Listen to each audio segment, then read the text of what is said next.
Escuchate. Establecido por el artículo 75 de la Ley 20.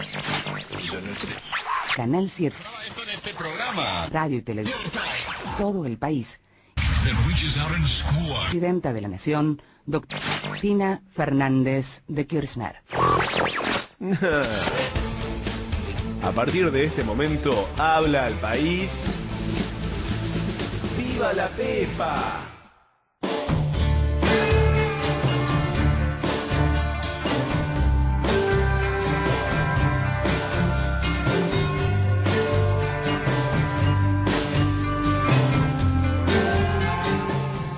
Tenemos en línea a Andrés Gil Domínguez, que es abogado constitucionalista. Hola Andrés, ¿cómo estás? Nico Yacoy, buenas tardes. Sí, buenas tardes, ¿cómo están ustedes? Bien, bien. Acá un poco azorados con la cuestión de la reforma del Código Civil, y la primera pregunta tiene que ver con bueno, hay un planteo sobre una eventual inconstitucionalidad por el modo como fue sancionado. ¿Estás de acuerdo con esto? Sí, una de las formas de validez de las normas en nuestro sistema es que se deben cumplir con las formas establecidas en la Constitución para la formación y sanción de las leyes. Y también con lo establecido en los reglamentos de ambas cámaras, en este caso la Cámara de Diputados. Y me parece que una norma de este tenor, que tiene un objeto de perdurar durante mucho tiempo, que regula tantos aspectos tan esenciales de la vida social, debería, dentro de ese marco formal, haber tenido un mayor debate, una mayor discusión, la posibilidad de la participación de las respectivas comisiones y de la posibilidad de que la oposición en esas comisiones pudiese dar su opinión, dar sus fundamentos y tratar de alcanzar algunos mínimos argumentales en busca de un consenso para repetir una norma tan, pero tan importante. Ahora, me parece que este desprecio que ha tenido el legalismo por las formas deliberativas también ha tenido una contracara lamentable, que ha sido de la postura de la oposición de no bajar recinto y dar un debate y una discusión sobre los aspectos sustanciales que se estaban discutiendo, sin por esto renunciar a los planteos formales. Esto sería importante, Andrés, por ejemplo, para una cuestión interpretativa, digo, ¿se puede también para la interpretación de los artículos después a las actas de la discusión en el Congreso? Y la primera fuente de interpretación de la ley. El texto, cuando el texto de la ley no es claro, cuando el texto en un caso concreto o para ser explicado en cuanto a su constitucionalidad deja alguna duda, la primera fuente de interpretación es la voluntad del legislador. Entonces me parece que no solo el legislador de la comisión redactora o de la comisión bicameral. El más importante es la voluntad del legislador en el recinto cuando se debate la norma. Bueno, este costado no se publicó lo suficiente. La oposición, para hacer un gesto, el precio de ese gesto fue que abdicó de poder ser en parte intérprete originario de esta norma. Entonces acalló su voz. Intérprete, cuestionador, de alguna manera a poder aclarar ciertas cuestiones, porque en el Código Civil y Comercial no todas las normas son normas cerradas, precisas, exactas, sino que muchas van a dar lugar a múltiples interpretaciones. Si yo fuera un intérprete, si se quiere, hasta de mala fe diría, de la voluntad consagrada en el Código, diría... la voluntad es la de la Presidenta de la Nación y lo que ella quería, o Lorenzetti lo que él quería, porque cuando alguien se va, me queda claro en términos de fuentes que está sacralizando, cristalizando la voluntad del otro, sin cortapisa.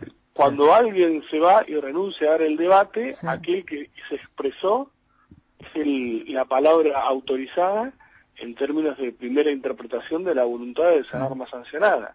Entonces me parece que no fue muy inteligente por parte de la oposición que frente a esa falta de compromiso deliberativo por parte del gobierno, ese desprecio por la democracia constitucional, sustancial y argumental por parte del gobierno, la oposición haya contrapuesto el mismo ejemplo, porque no hay diferencias entonces. Sí, a mí me queda como enseñanza que el principio rector de cualquier interpretación es lo que quiere Lorenzetti.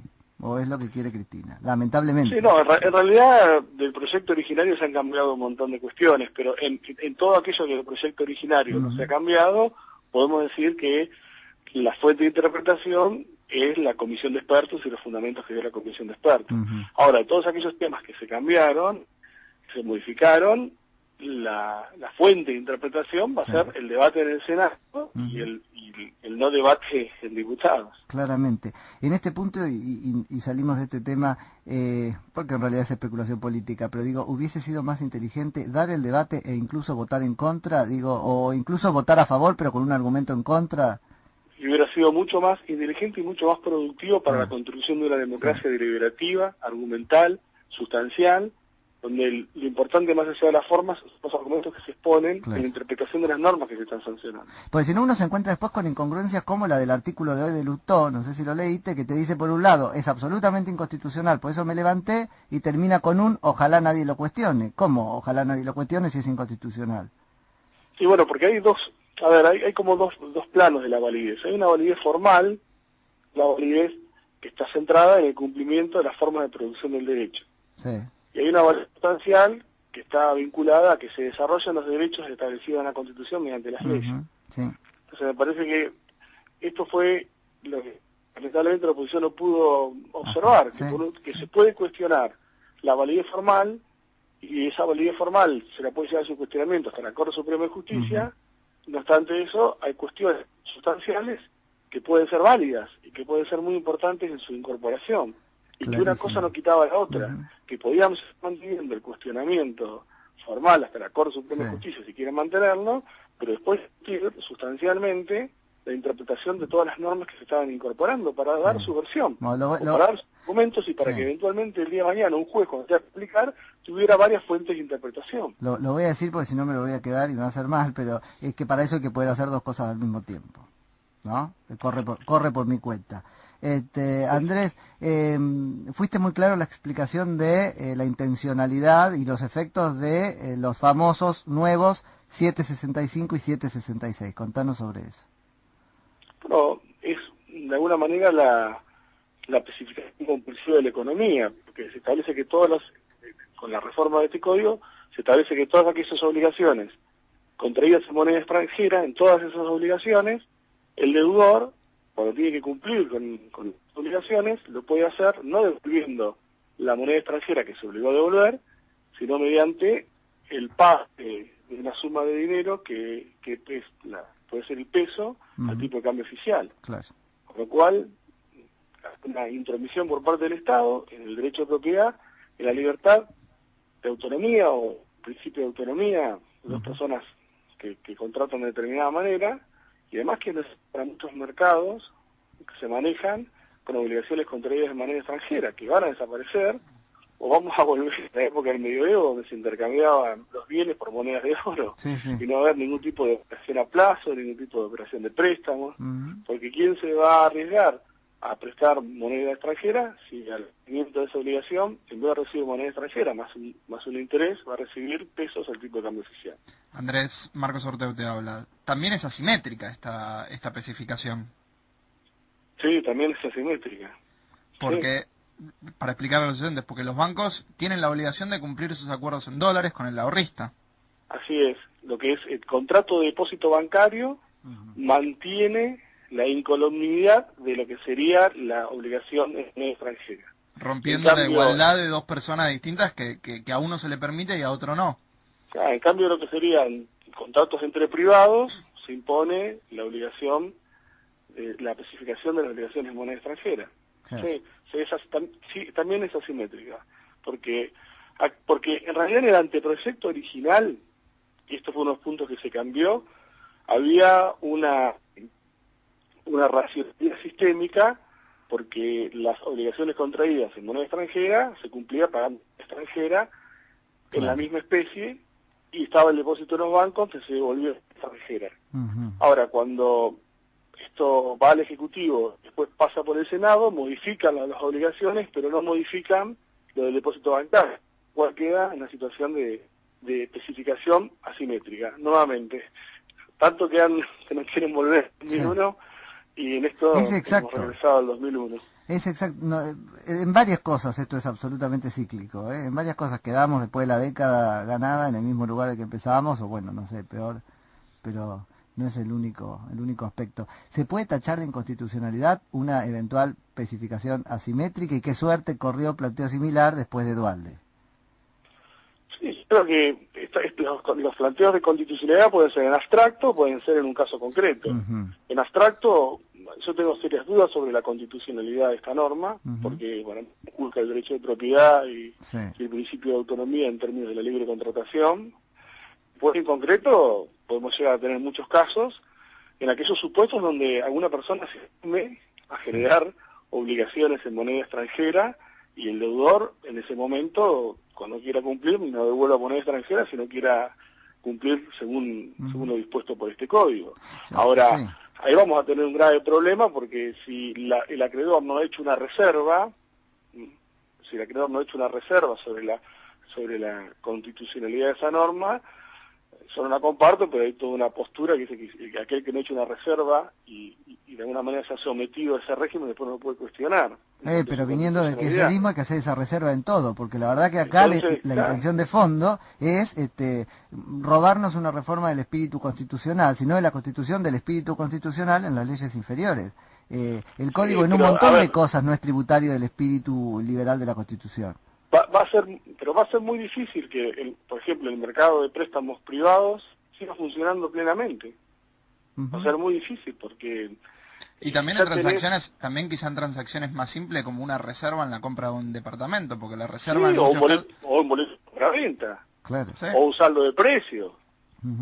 Porque normalmente se firman en algunas monedas que no es el peso, después cuando vos vendas te van a... Va a ser complicado, va a ser... Una pregunta que no soy abogado, pero se escuchó bastante, es que cambiaba el foco del código, básicamente en el cual el Estado podía intervenir contratos entre privados. ¿Puede ser así? No. Bueno, esta es una gran intervención. Es una intervención, pero ¿alguna más? No, en realidad lo que se sigue manteniendo como límite a los derechos es una fórmula que ya la Corte Suprema de Justicia descartó en un caso que es el caso de Alip, que es que el límite a la justicia, a los derechos y a los contratos es el bien común, la moral y las buenas costumbres. Sí. Y eso es una forma decimonónica, estatalista, mediante la cual de alguna manera se impuso el monismo moral y que la Corte Suprema de Justicia descartó en el caso de Alip, diciendo que el bien común es la plena satisfacción de todos los derechos y que cuando hay un límite a un derecho solamente puede surgir de otro que tenga más peso, que valga más en un caso concreto.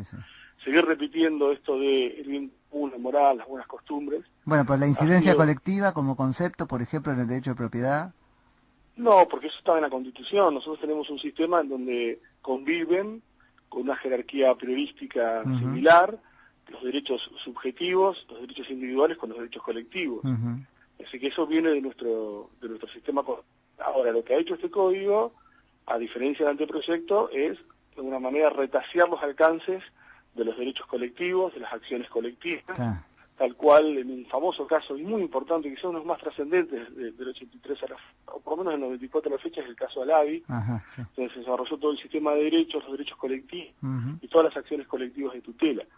Y este código, el anteproyecto, tenía de alguna manera la cristalización de esa jurisprudencia, y la sanción de este nuevo código ha recortado terriblemente estos derechos colectivos, que son muy importantes porque le sustrae al Estado la titularidad de lo colectivo, del interés público, lo pone en cabeza a la sociedad. Eso es muy importante. Cuando en su momento analizábamos el proyecto, ¿no? Y hablábamos acá de la incidencia colectiva como tal vez cortapisa del derecho de propiedad, decíamos eso, se había empezado a demonizar el derecho de incidencia colectiva, pues lo veíamos colonizado por el Estado ahora, cuando en realidad siempre fue lo contrario, es una limitación al poder del Estado. Claro, pero tenemos que celebrar el derecho de incidencia colectiva.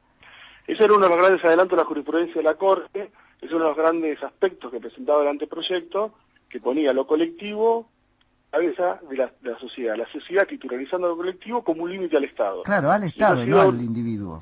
Ha sido unos grandes avances del constitucionalismo frente al derecho administrativo.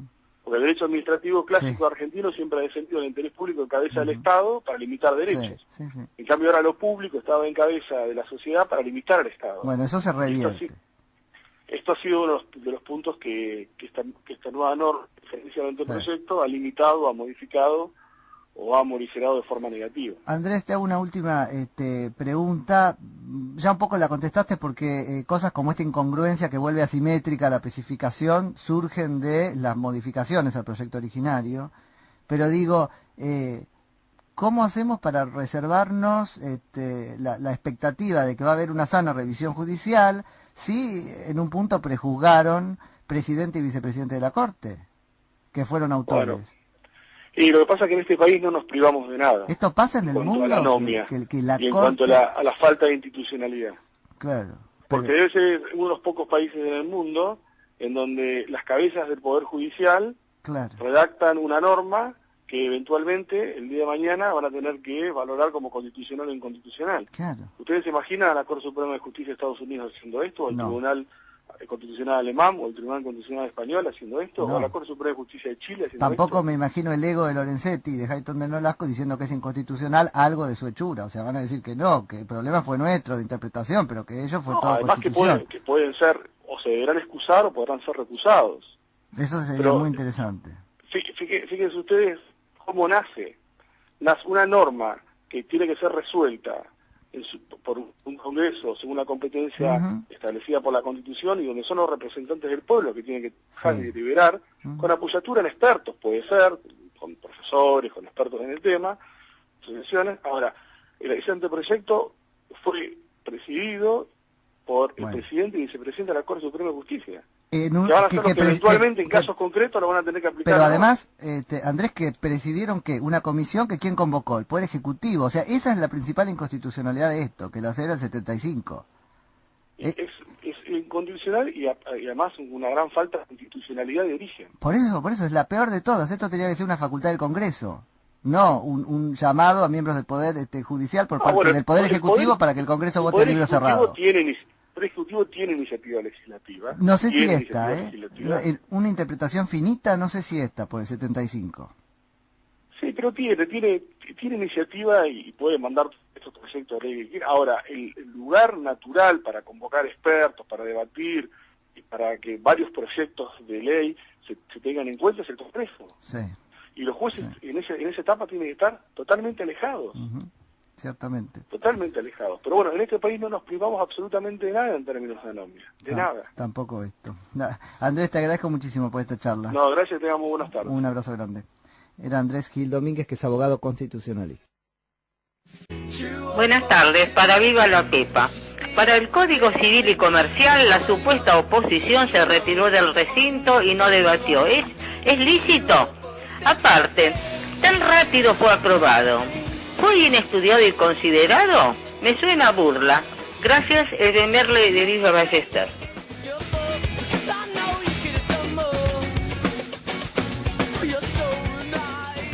Tenemos en línea a Raúl Castells, dirigente social y del Movimiento Independiente Jubilados y Desocupados. Hola Raúl, Nico Yacoy, buenas tardes. ¿Qué tal? ¿Cómo le va? ¿Cómo estás? Bien, muy bien. Bueno, Raúl votó Ramón Apucheta. Y votó como votó. Que es tal como nosotros decíamos, de que se había vendido al gobierno directamente por plata y ha quedado ejemplificado en esto de quedar en soledad con el kirchnerismo ahí y en una situación ridícula que en un reportaje radial cuando le preguntan qué es lo que había votado no tenía la menor idea de qué había hecho la votación. Lo que se fue en su momento con Borocotó nuevamente repetido.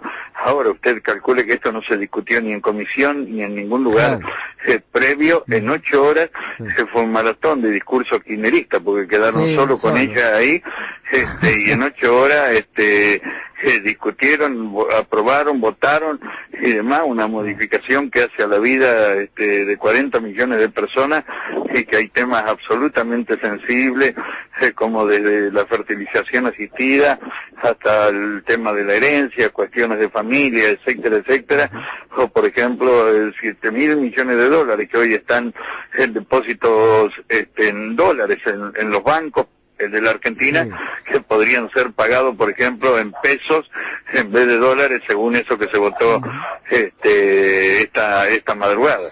Raúl, no es la primera vez que a Ramona le pasa esto, ¿no? Que vota con el gobierno una ley que no entiende.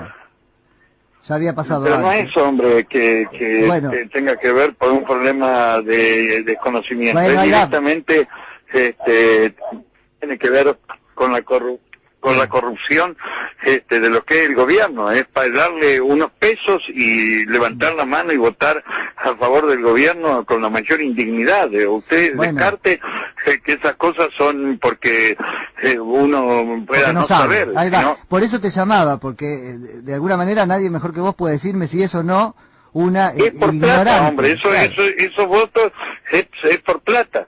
No tiene la menor idea qué es lo que ha votado, ni siquiera la pregunta simple. Por ejemplo, cuando entra en vigencia, No lo sabía, se tiene sí. que dar vuelta y preguntarle a los que estaban atrás, a ver quién le decía algo, pues ni siquiera tenía la idea ni para cuándo es que debería entrar en vigencia lo que se votó esta noche. Porque lo que ha generado esto, Raúl, es que la gente llama, por ejemplo, acá y dice, se plantea, a propósito de ella, pero también de paso de casi toda la clase política, ¿no? La idoneidad, no es ignorante, no tiene... Vos me estás diciendo otra cosa, es corrupta. No, estamos hablando de corrupción directamente. Son votos pagados. El gobierno directamente lo que hace es un manejo en la Cámara de Diputados directamente de por plata. ¿Cuánto sale el votar esto? Bueno, están medio ajustados, necesitaban 129 votos y consiguieron 5 votos más. Ahora, todos esos votos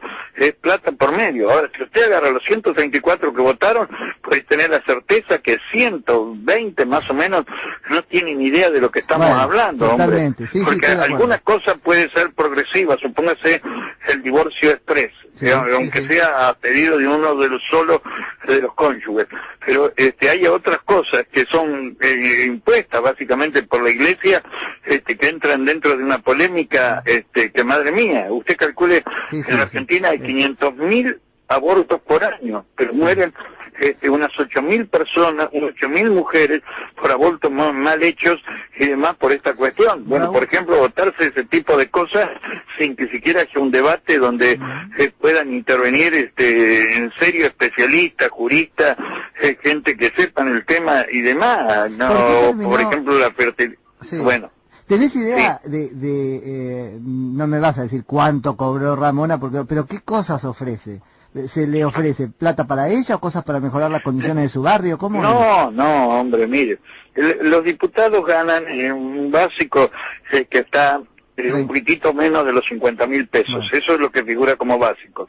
Luego tienen, en distintas ventanillas cobran plus, viáticos, gasto de representación, 20 pasajes en avión por mes, 20 pasajes terrestres y demás, y entre todos conceptos, cada diputado de este país, los 257 que hay, se llevan unos 120.000 pesos cada uno. Y luego están los sobres. Ella misma nos decía que el que se encargaba de distribuir los sobres cuando no le alcanzaba el gobierno es un terrateniente salteño que no pertenece al PJ. Ella misma nos contaba que Alfredo Olmedo, que es un hacendado poderosísimo de Salta, que era el que entregaba los sobres con plata estuvo en el cuando PRO el y gobierno... ahora está en el Frente para la Victoria otra vez.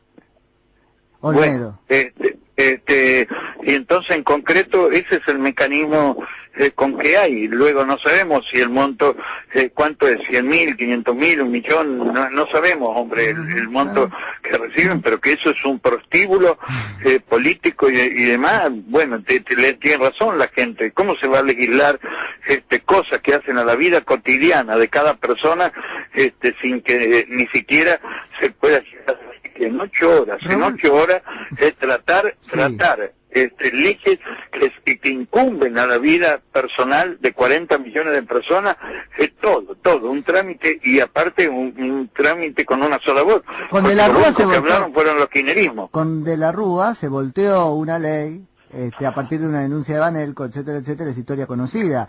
¿Podría pasar lo mismo con este código? ¿Usted denunciaría esto?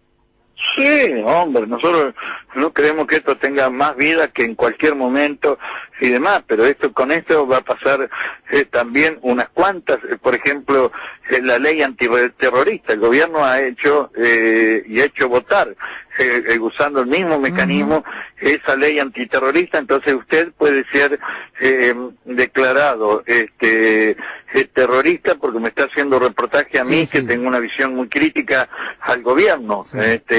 Entonces ya directamente no existe un marco más o menos equilibrado y demás, y así han hecho pasar leyes en forma vergonzosa. Lo del kirchnerismo es lo más cercano a la dictadura militar que hubo en este país. Después de eso el gobierno que más se ha arrimado a posiciones totalitarias, antidemocráticas y demás, es este gobierno. Sí. Raúl, en su momento me acuerdo que lo discutimos mucho en una nota, etcétera, etcétera, porque a mí me parecía que era una interpretación correcta. ¿Por qué terminó Ramón Apucheta en esa banca y no usted? Bueno, puntualmente ahí, a partir del kirchnerismo y de los servicios de inteligencia y la CIDE, tenía que asumir yo la banca porque era por el cupo que estaba Ramona, era ahí. Y en una diputada que trabaja para el kirchnerismo, que está en el PRO y que se llama Laura Alonso, es la que motorizó esto, era la desesperación del kirchnerismo y curiosamente una diputada del PRO era la que organizaron esto como para impugnando mi pliego. Tenga en cuenta pero que... Laura es como muy defensora de estas cosas, digo, por ahí lo hizo, terminó siendo funcional, pero no sabía hombre, que... No, olvídese que fue por amor estas cosas. Ellos tenían clarito que si estaba yo en el Congreso era un tema para ellos delicado, que íbamos a levantar la voz defendiendo montones de reclamos democráticos y que con nosotros iba a ser inútil este tema. Y mire a quién preside la Comisión de Poderes, es decir, los que acreditan a los diputados y demás, Carlos Kuhn, que resulta que un comandante de Montoneros que ha matado un montón de gente en este país, como Carlos Kunkel, él el que proscribió que no maté una gallina en mi vida y que soy socialista de toda la vida, que no tengo antecedentes penales por haberle hecho una sola maldad a uno y demás, un asesino como él es el que proscribió que yo pueda asumir la banca. Raúl, sobre la militancia de Ramón Apucheta, digo, tiene varios caminos caminado con usted, ¿verdad? ¿Se siente responsable de que no haya aprendido que hay cosas que no tienen precio y que no hay que aceptar un sobre? Y que... No nos sentimos como culpables de este. Mire, Jesús tenía 12 personas y uno de ellos, que era su comité central, esos 12, uno de ellos, cuando le dijeron, ¿por qué no lo entregás a tu jefe? Y le ofrecieron 30 monedas, arregló. Pero además había un problema, que los soldados no sabían quién era el jefe de él, y demás, y entonces le plantean ese problema. Entonces le dice, bueno, miren, al que voy y saludo con un beso es ese. Y entonces se acercó a donde estaba Jesús, y lo saludó con un beso y ahí lo agarraron y lo terminaron matando del gobierno a ese hombre que no había hecho ninguna otra cosa explicar una idea que puede ser aceptada o no por cada uno de los oyentes, pero por 30 monedas lo directamente lo hizo matar. Y otro de esos 12 3 veces negó que lo conocía cuando le dijeron, vos estabas con ese que tal Jesús. No, yo no lo conocía, yo no lo vi, todo lo demás. Bueno, así que usted calcule, si Jesús le pasó eso, nosotros que somos una organización de miles de personas, es un hecho penoso, porque además le teníamos una inmensa confianza y le teníamos un inmenso cariño, así que bueno, es parte de la vida y de la lucha y demás, pero lo concreto, la corrupción del kirchnerismo ha podrido absolutamente todo, hasta un cura como el cura Molina, hoy al frente del Cedronar, planteando que se venda libremente la cocaína, el ecstasy, la marihuana, esto que el otro y demás, si él no tiene la menor idea, o mejor dicho, sí tiene la idea del flagelo social que eso significa, Raúl, pero un cura defendiendo a los narcotraficantes abiertamente desde un cargo en el gobierno. Me quedo sin aire, pero sobre este punto seguro te vamos a estar llamando la semana que viene, porque es muy interesante lo que nos puedes aportar por conocimiento en el terreno, si legalización de la droga sí o legalización de la droga no. Así que... Pero cómo no, con todo gusto volvemos a hablar cuando ustedes dispongan. Te agradezco muchísimo por esta charla. Muchísimas gracias y que esté bien. Un abrazo grande, Raúl Castells, dirigente social, líder del Movimiento Independiente de Jubilados y Desocupados. Hola, sí, ¿qué tal? Buenas tardes. Mira, yo sinceramente te digo, creo de que habría que dejar un poco la queja, el lamento, la crítica un poco de lado y realmente ponerse a trabajar fundamentalmente para las próximas elecciones, que para mí es crítico que las elecciones del 2015 sean lo más transparente posible. Y yo creo que hay que ponerse a trabajar desde ahora. La gente tendría que reclamarle a la oposición, no sé, hacer cosas, toda la sociedad, periodismo incluido, moverse atrás de esa consigna, ¿no?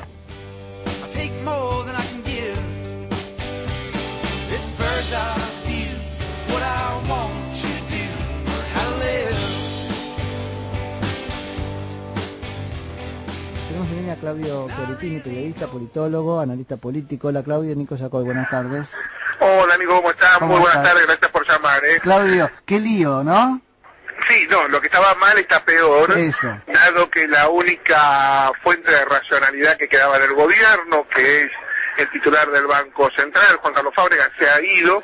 Entra un ultrafiel de la Presidenta de la Nación con bastante poca capacidad técnica, que es Alejandro Banoli, un hombre que se formó en la Fénix, al lado de Aldo Ferrer, o sea que la perspectiva no es exactamente la mejor que tenemos por delante, y bueno, con una posibilidad cierta de que la economía, las variables económicas y monetarias empeoren aún mucho más. Esto por un lado. Por el otro lado, la posibilidad de que se vaya también Jorge Milton Capitanich, que si bien es otro hombre que no es muy fiel al presidente, también imponía un poco de control, y las expectativas que muchos tienen de que Axel Kicillof asuma como nuevo jefe de gabinete o como nuevo hombre fuerte de la Argentina, lo cual no sería malo si no se equivocara en cada una de las medidas que ha tomado. O sea, cada una de las medidas que ha tomado Axel Kicillof, desde que es ministro de Economía hace unos 14 meses, ni más ni menos han empeorado la actual situación macroeconómica. Así, entonces, el escenario que podemos decir era malo, ahora es peor. Es peor. A ver, es un error, las medidas son malas porque son tributarias de un sistema ideológico que es errado, digamos, ¿no? Entonces, no, porque no responden a las necesidades. O sea, hay cosas que en economía no se discuten. O sea, no podemos decir que la inflación tiene como única causa la emisión descontrolada de moneda, pero la emisión descontrolada de moneda es uno de los factores preponderantes para impulsar la inflación. Es decir, negar esto en economía ya es no saber economía. Entonces estamos hablando de que no puedes negar la actualidad, punto número uno. Punto número dos, negando no la actualidad, hay cosas que vos no podés dar, no podés decir que, está bien, el INDEC nos dice que la actividad económica cae durante 13 meses seguidos, pero la alimentación y la bebida están en sus valores más altos desde la historia. ¿Pero qué tiene que ver eso? Lo que pasa es que la capacidad productiva no ha aumentado porque no hubo inversión en esos sectores. No es que estamos en los máximos de consumo.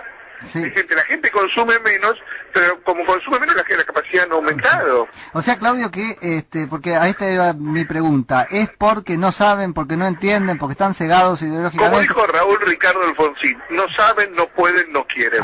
Pero no es porque quieren explotar todo para irse no sos tributario de ese análisis. A ver, yo te podría, ahora me pongo un poco más en politólogo y te digo, la Presidenta de la Nación viene de un grupo de gente que ha sabido acceder al poder transitando el camino de la victimización. O sea, saben convertir en poder ser víctimas. La muerte de Néstor sería el paroxismo de eso, ¿no? Exacto, sería el paroxismo, pero ellos fueron los perseguidos, por eso la presidenta, fue montonera, fue perseguida, tuvieron que irse a Santa Cruz, ahí estuvieron aislados, toda víctima, o sea, todo es un sufrimiento su vida. Olvidemos que Néstor fue un agiotista, un tipo que se aprovechó de la 1050 y le sacó la casa a la gente, que accedió al poder, hizo casi un golpe de Estado institucional, que cerraron los medios de prensa. Olvidémonos de todo eso, siempre la descripción que ellos hacen es de ser víctimas. Entonces quieren quedar como víctimas, por eso la presidenta ya denuncia que la quieren matar desde el norte, que grupos locales la quieren voltear con el sur, que Peugeot encanuta autos, que los bancos tuvieron inside information, que en realidad queremos pagar pero no nos dejan. Entonces es un correlato exacto de víctima, víctima, víctima, víctima, víctima. Ahora, víctima, yo te lo comprendo, ella es absolutamente, es un continuo, es absolutamente idéntica a sí misma, es cierto, esto es así. Ahora, por otro lado, toca una fibra, saben tocar esa fibra en la sociedad argentina, pues siempre les garpó. Digo, la muerte de Néstor termina en el 54. Porque la gente, el argentino se vuelca sobre la víctima, claro, por lo general. Ahí vamos. Entonces, históricamente hablando, nosotros nos volcamos, cuando éramos conservadores, a los radicales que nos golpeaban en los golpes de Estado. Después cuando vino el peronista, porque perseguían a los cabecitas negras y descamisados. Después porque persiguieron las organizaciones de derechos humanos. Después porque hubo el grupo concentrado, hicieron golpes. Siempre en realidad el argentino se pone del lado de la víctima. Claro. Entonces en lugar de ver si cambia... un corazón de izquierda, pero el bolsillo lo manejamos con la derecha. Claro. Ahora, en lugar de ver si cambia Cristina, que no va a cambiar, es pedir peras al olmo, la pregunta sería, ¿cambiamos nosotros o le vamos a pagar con la reconciliación esta última gran actuación de víctima? Por el dinero baila el mono, decía un viejo refrán, y los argentinos pasaron de darle el 54% de su voto a Cristina Fernández a rechazarla en la última elección, y hoy con imposibilidad de facto y real de poder ser reelecta. Ergo, la presidenta de la Nación no le queda más que construir un relato para el pasaje a su situación personal, o forzar un intento de reelección en donde ella quede como que no la dejaron ser reelecta. O de vuelta a la construcción de la victimización. ¿Viste? La construcción de la victimización. Pero que el final del ciclo está dado, y que la gente se cansó.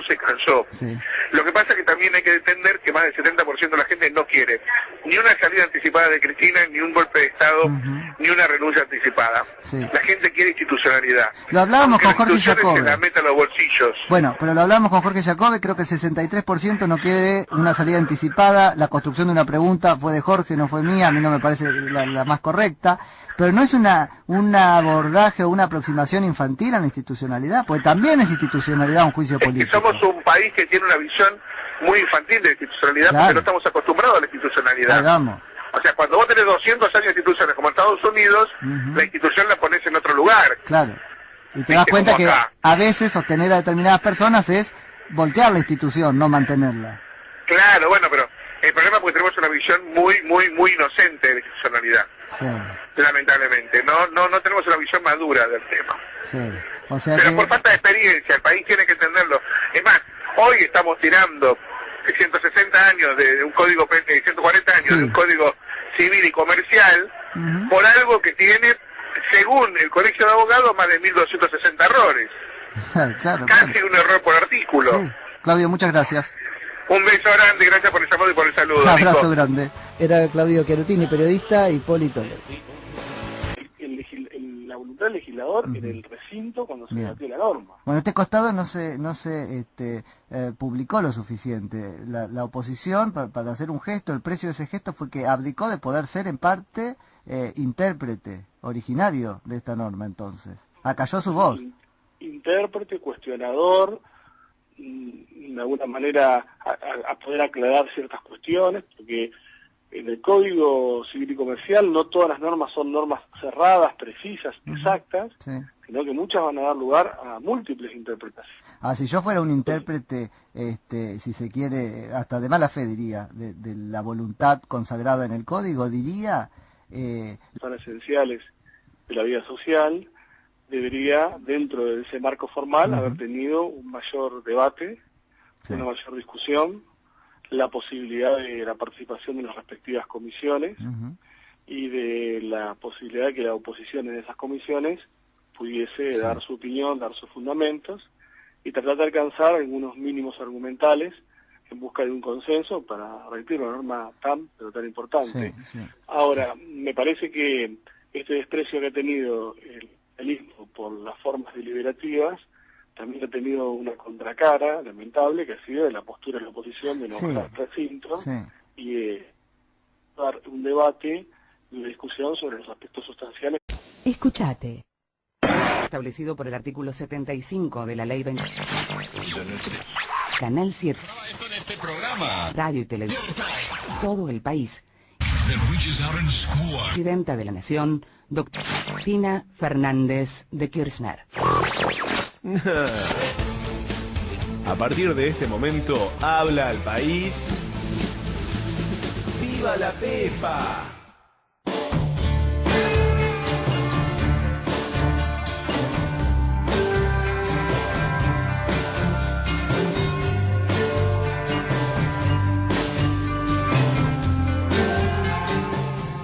Tenemos en línea a Andrés Gil Domínguez, que es abogado constitucionalista. Hola Andrés, ¿cómo estás? Nico Yacoy, buenas tardes.